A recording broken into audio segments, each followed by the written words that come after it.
కెరీర్లో గ్రోత్ ఉండాలంటే, ఇన్కమ్ పెంచుకోవాలి అంటే జాబ్స్ను తరచూ మారుస్తూ ఉండాలా అంటే హైదరాబాద్ కపుల్ చెప్తూ ఉన్నారు సార్ ఎస్ అని చెప్పేసి. కెరీర్ ప్రారంభంలో ఆ ఐటీ కపుల్ ఇద్దరి నెల జీతం కలిపితే 66,000. ప్రతి 2-3 సంవత్సరాలకు ఒకసారి ఉద్యోగం మార్చడాన్ని వారిద్దరు కూడా తప్పనిసరిగా భావించారు. ఉద్యోగాన్ని మార్చడమే కాకుండా కొత్త నైపుణ్యాలు నేర్చుకుని మెరుగైన ప్యాకేజీలను పొందారు.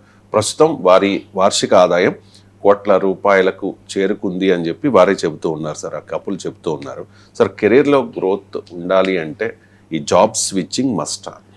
అంటే ఇది job switch can be useful or can be suicidal also. అది ఒక్కొక్కరి పరిస్థితి పైన ఉంటుంది.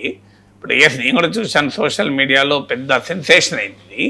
ఒక ఐటీ కపుల్, మేము 10 ఏళ్ల క్రితం 66,000 ఇద్దరికి కలిపి శాలరీ, ఇలా భారీగా సంపాదిస్తున్నాం. దీనికి అనుసరించిన పద్ధతులు ఒకటే, ఎవ్రీ 2 years, ఎవరే 2 ఏళ్ళు మించి ఒక కంపెనీలో ఉండకూడదు. ప్రతిసారి ఎక్కువ పే నెగోషియేట్ చేసుకున్నాం. ఒక నెగోషియేట్ చేసుకొని కంపెనీ మారడంతో ఇంకోరు మొదలు పెట్టారు కాంపిటీషన్లో. సో అందువల్ల మేము భార్యాభర్తలు ఇద్దరము ఇలా ఒకరితో ఒకరు పోటీ పడి జాబులు మారడం వల్ల మాకు పెరిగింది అని. ఇది అందరికీ వర్తిస్తుందా? Depending on several factors. అందరికీ యూనివర్సల్ రూల్ వర్తించదు. ఒకటి, మార్కెట్లో డిమాండ్ అండ్ సప్లై డిసైడ్ చేస్తుంది. నువ్వు జాబ్ స్విచ్ చేస్తావు, నీకు చాలా టాలెంట్ ఉంటుంది, కానీ డిమాండ్ లేదు. మార్కెట్లో ఉద్యోగాలు ఎవరుకోండి, నీకు ఎంత డిమాండ్ ఉన్నా ఉద్యోగం రాదు. It's the demand and supply function jobs అనేది. అంటే జాబ్ సీకర్స్ ఎంతమంది ఉన్నారు, జాబ్స్ ఎన్ని ఉన్నాయి. అందువల్ల మీకు జాబ్ మార్కెట్లో డిమాండ్, ఉద్యోగాలు ఎక్కువ ఉండి ఉద్యోగార్థులు, ఉద్యోగ కెపాసిటీ ఉన్నవారు తక్కువ ఉంటే అప్పుడు నువ్వు జాబ్ స్విచ్ అనేది వర్తిస్తుంది. రెండవది, నీ క్యాపబిలిటీ ఎక్కువ ఉంటే ఖచ్చితంగా జాబ్ స్విచ్ ఇబ్బంది ఏం లేదు. ఇప్పుడు నేను రిటైర్ అయ్యాక కూడా నాకు కనీసం ఒక 2 టీవీ ఛానళ్ళు, ఒక న్యూస్ పేపరు, ఒక 3 యూనివర్సిటీలు, ప్రైవేట్ యూనివర్సిటీలు నన్ను డీన్గా రమ్మన్నారు. అంటే నేను రిటైర్ అయ్యే టైంకు నాకున్న శాలరీ కన్నా డబుల్ శాలరీ ఇచ్చి, నెలకు 4 లక్షలు 5 లక్షలు ఇచ్చి కూడా నన్ను ఆహ్వానించారు రమ్మని. మీకు టాప్ ప్రైవేట్ యూనివర్సిటీస్ అన్నీ పిలిచారు, సార్ మీరు మీడియా డిపార్ట్మెంట్ హెడ్ చేయండి సార్, డీన్ గారండి అని. సో న్యూస్ పేపర్లు అడిగారు, టీవీ ఛానళ్ళు అడిగారు, కానీ నేను ఎక్కడ ఒప్పుకోలే. ఎందుకంటే నేను ఇక కౌలు రైతుగా ఉండదలుచుకోలేదు. నా అప్పులను నేనే దున్నుకుంటాను. చిన్నదైనా పెద్దదైనా 50 ఎకరాలు కౌలు తీసుకొని దున్నడం కన్నా 5 గుంటల సొంత పొలం దున్నుకోవడంలో నాకు ఆనందం ఉంది అని చెప్పి నా యూట్యూబ్ ఛానల్ నేను పరిమితమయ్యాను. నా వెబ్సైట్ లాంచ్ చేసుకుంటాను, నా ప్రపంచంలో నేనుంటాను, నా సినిమాకు నేనే హీరో అని. కానీ ఇవాళ నేను కావాలనుకుంటే నాకు నెలకు 5 లక్షల జీతంతో ఒక్కటి కాదు 4 ఉద్యోగాలు రెడీగా ఉన్నాయి. ఆఖరికి ఇక్కడే కాదు, ఫారిన్ యూనివర్సిటీస్లో కూడా పోస్టులు రెడీగా ఉన్నాయి రావటానికి. కానీ నేను ఎక్కడ ఒప్పుకోలేదు. ఎందుకు ఒప్పుకోలేదంటే కారణం, దట్ మై పర్సనల్ ఇంట్రెస్ట్. అయితే ఇప్పుడు ఉంటుంది ఇది, నువ్వు కూడా ఆ లెవెల్గా నీకు స్కిల్ ఉంటాయి. ఇప్పుడు జర్నలిజంలో నాకు ఈ నైపుణ్యమే లేకపోతే నాకు ఇంతమంది ఎందుకు ఉద్యోగాలు ఇస్తారంటారు. ఒక టీచర్గా, ప్రాక్టీషనర్గా, జర్నలిస్ట్గా, జర్నలిజం ప్రొఫెసర్గా నాకున్న అనుభవము, నాకున్న నైపుణ్యమే కదా. అందువల్ల అలా నైపుణ్యం నీకు చాలా ఎక్కువ ఉంటే జాబ్ స్విచ్ ఉపయోగపడుతుంది. దాంట్లో ఏమీ డిస్ప్యూట్ లేదు. జాబ్ స్విచ్ ఉపయోగపడుతుంది డెఫినెట్గా. జాబ్ స్విచ్చే కాదు, స్కిల్ స్విచ్ కూడా కావాలి. మీకు జాబే మారకూడదు, స్కిల్ కూడా మారాలి. మీకు నేను మావాడిది చెప్పాను మీకు ఎగ్జాంపుల్. మై సంది, వాడు నోకియాలో పనిచేశాడు ఫస్ట్, తర్వాత ఇంకో కంపెనీలో పనిచేశాడు, తర్వాత డెలాయిట్లో పనిచేశాడు, డెలాయిట్ నుంచి గూగుల్కి వచ్చాడు.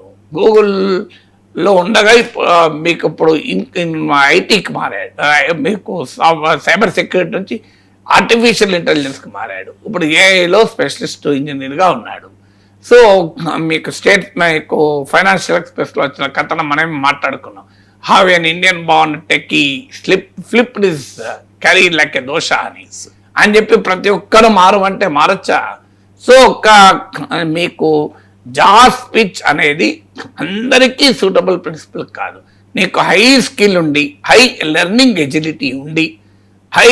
ఎజిలిటీ అంటే కొత్త విషయాలు నేర్చుకునే స్వభావం ఉండి, హయ్యర్ నైపుణ్యం ఉండి, నీ రంగంలో నీవు నిష్ణాతునవై ఉండి, నీ రంగంలో నీకు ఎక్కువ మంది ఎక్స్పర్ట్స్ లేనప్పుడు నీవు జాబ్ స్విచ్లు ఉపయోగపడతాయి. రెండవది.